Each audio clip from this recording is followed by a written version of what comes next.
Good day, everybody, and welcome to another edition of the Military and Foreign Affairs Network. I am your host, the voice of reason.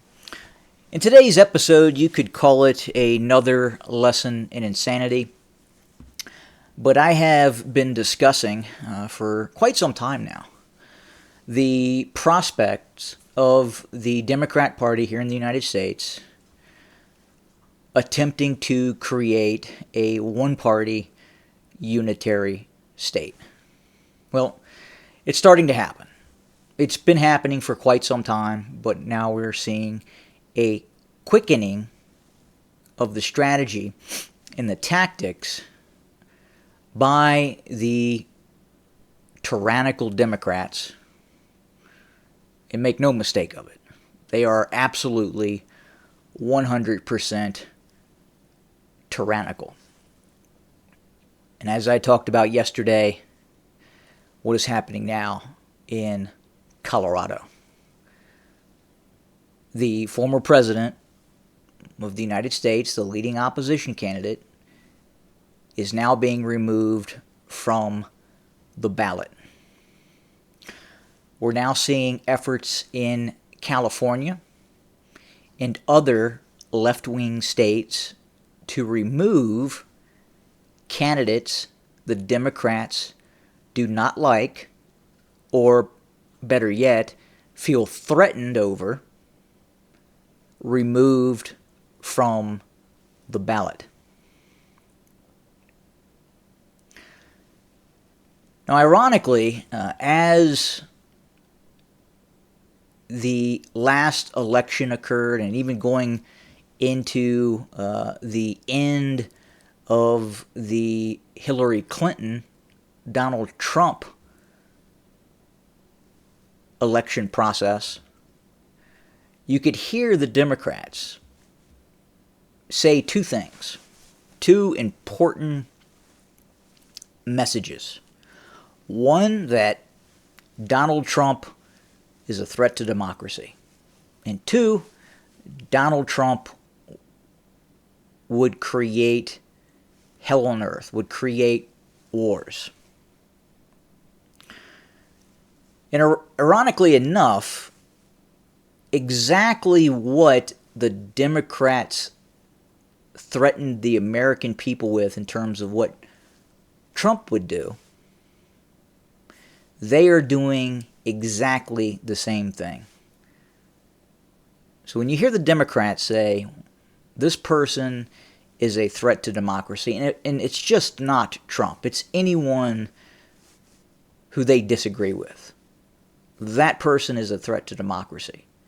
What they're really saying, in Democrat code speak, is we are a threat to democracy. If you elect this person, there are going to be never-ending wars. Code speak, we are going to start never-ending wars. You did not see the type of international conflict that is happening now until the Joseph Biden administration came into office. No one would have ever suggested that state Supreme Courts would be removing opposition candidates from the ballot.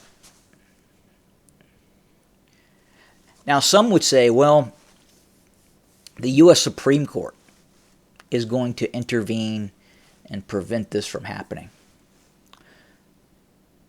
Ladies and gentlemen, the Democrats have their eye on the Supreme Court, and there are a multitude of ways that they could gain control of the Supreme Court. And they're looking at, again, those same strategies and tactics that would give them power over the Supreme Court. The biggest concern at this point is the integrity of the election process here in the United States. Given the fact that the borders are wide open, 10 to 15,000 illegal migrants are flooding across the border, and the Democrats have every intention of giving those individuals the right to vote.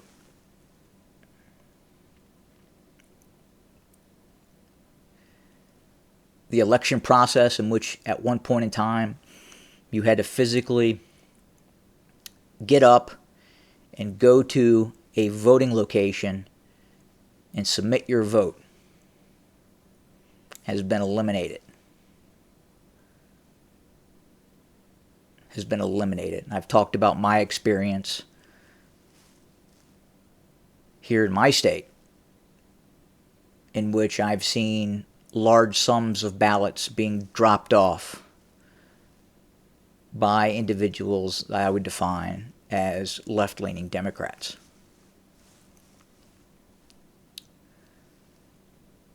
So they're covering all bases. When I say they, the Democrats.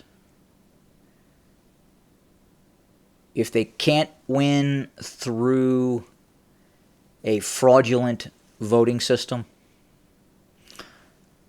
then they're just going to remove the candidate that they disagree with from the ballot. If the U.S. Supreme Court tries to intervene, they will look at changing the U.S. Supreme Court that will fit and do what the Democrat Party wants it to do. All the hallmarks of a unitary one-party state, everything that the Democrats right now are doing point to a strategy of creating a unitary one-party state where you have minimal opposition, either that can't get on the ballot or through widespread illegal immigration and voting fraud, they were voted out of office. This is how a constitutional republic dies. In the school systems of the United States, they don't teach civics. They don't teach U.S. government. They don't teach the constitutional process.